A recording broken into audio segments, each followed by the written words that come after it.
Je commence donc par créer mon graphe avec le template par défaut, c'est-à-dire Metallic Roughness. Je lui donne un nom et je vais garder les paramètres par défaut, sachant que le parent size, je pourrais le changer à tout moment si j'ai besoin. Une fois mon graphe créé, je vais tout de suite l'enregistrer dans un dossier que j'ai préparé.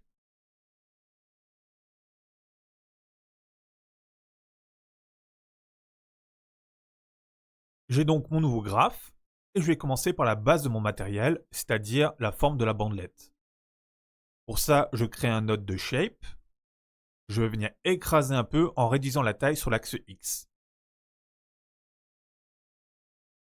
Alors ça me permettra par la suite d'avoir un contrôle sur l'épaisseur de mes bandelettes si je le souhaite. Pour le moment, je vais le laisser à 0,6. Et cette forme de base va également me servir de masque pour mon matériel, un peu comme une passe d'opacité. Et pour ça, je dois créer un nouveau output à mon graphe, qui aura comme identifiant masque, que je vais mettre aussi dans label, et je vais rajouter un item à son usage pour aussi renseigner masque.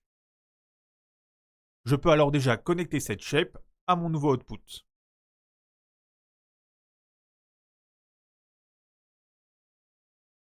Par contre, les bords de mon masque sont très sharp. Moi j'aime bien dans certains cas ajouter un léger blur avant mon output pour rendre les bords un peu plus souples. Ça m'aidera aussi pour mon outil une fois sur Painter pour réduire les éventuels artefacts. Et je prends l'habitude de ranger mes nodes dans des frames pour pouvoir m'y retrouver facilement. Le graphe il va pas être très compliqué, mais pour l'anecdote, quand j'ai préparé ce tutoriel, j'y suis allé un peu au feeling sans organiser mon graphe, et je vous assure qu'à la fin c'était un vrai chantier, j'ai perdu énormément de temps à ranger mon graphe. Donc cette fois, je prends l'habitude de le ranger au fur et à mesure. Je vais aussi en profiter pour connecter ma shape à l'output de normal et de la 8.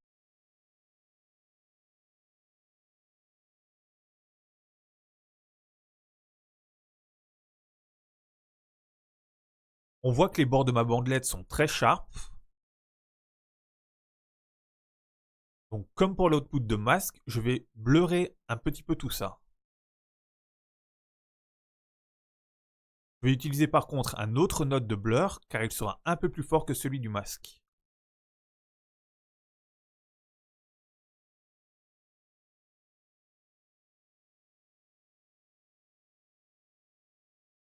J'ajoute ensuite un histogram range. Je vais mettre le range à 1. Et grâce aux paramètres de position, je pourrai par la suite contrôler l'épaisseur de ma bandelette en augmentant ou en diminuant la valeur. Pour le moment, je vais laisser la valeur à 0,25 histoire d'avoir un peu de range pour extruder ou creuser ma matière. Maintenant, je vais créer une sorte de gradient pour donner un peu de volume à ma bandelette, pour que le centre soit plus profond que les bords. Pour que ce gradient soit directement en corrélation avec la taille de mon masque, je vais utiliser un Edge Detect pour définir les bordures de ma shape. Je vais inverser les valeurs.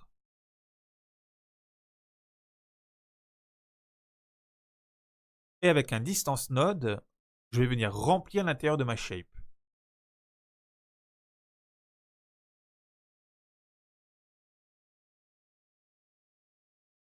J'utilise en plus un blur pour bien smoother le tout.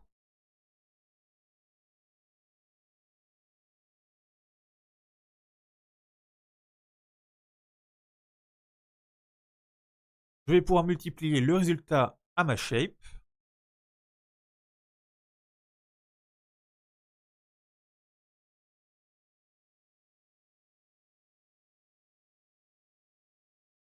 J'ai donc les bordures de ma bandelette qui seront légèrement surélevées par rapport à son centre. Je baisse un peu l'opacité pour pas que l'effet soit trop présent.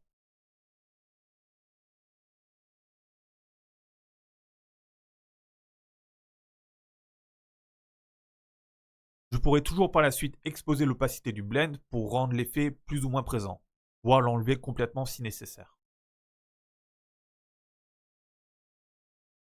De la même manière, je vais rendre les bords plus épais, un peu comme si ça a été doublé pour rendre le cuir plus résistant. Je pourrais réutiliser un Edge Detect, mais je vais utiliser cette fois une autre technique. Ça me permettra d'avoir un peu plus de contrôle sur l'épaisseur de ce ourlet par la suite si je le souhaite. Je vais déjà blurrer ma shape de base pour avoir un dégradé sur les bords.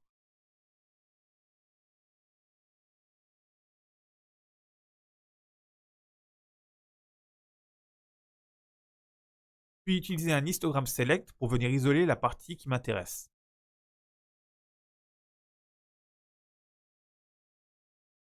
Ça me donne comme un joli bevel qui va arrondir un peu la bordure.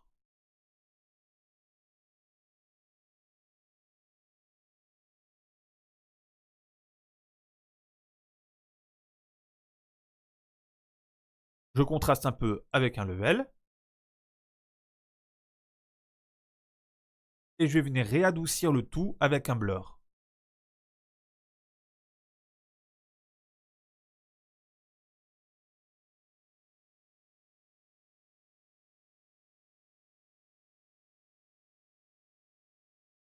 Je peux venir blender le résultat en Add Linear Dodge pour ajouter de la matière.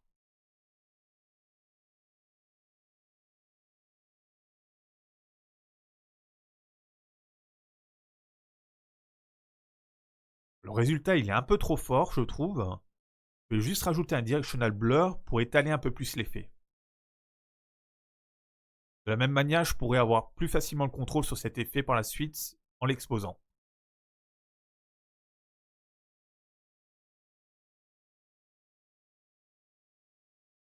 Par contre, on voit que ça bave un peu sur l'extérieur de la shape. Je vais donc juste rajouter mon masque dans l'input de l'opacity mask de mon blend pour localiser l'effet que sur ma shape.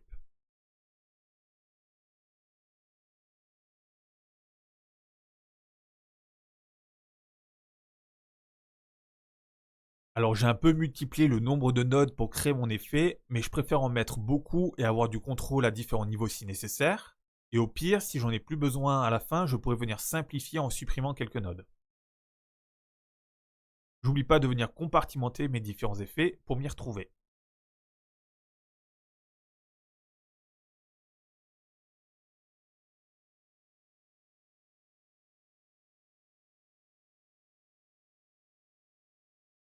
Maintenant, je vais faire comme des plis le long de ma bandelette. On appelle ça des folds en anglais.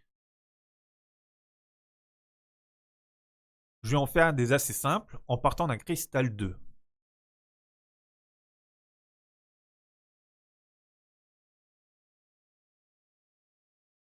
Avec un transform, je lui donne la bonne orientation.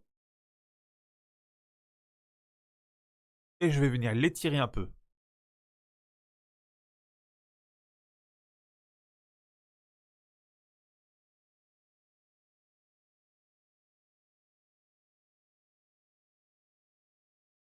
Je blur le tout pour le rendre plus smooth.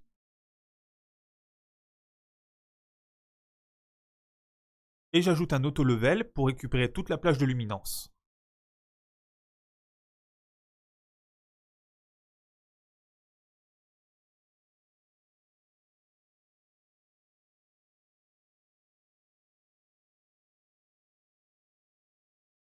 Je vais déjà pouvoir multiplier le résultat à ma base.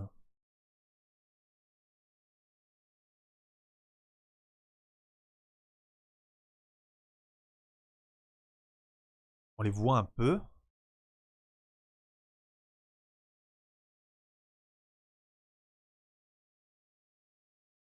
Juste rajouter une passe d'occlusion pour pouvoir mieux visualiser mon travail sur la 8map.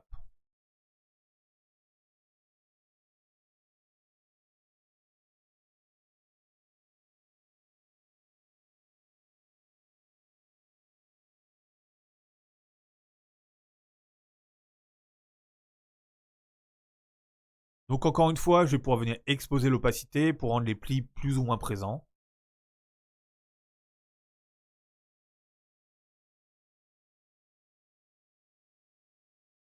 Par contre, je vais déjà rajouter un histogram scan. Ça me permettra plus tard d'avoir un peu plus de contrôle sur mes pliures.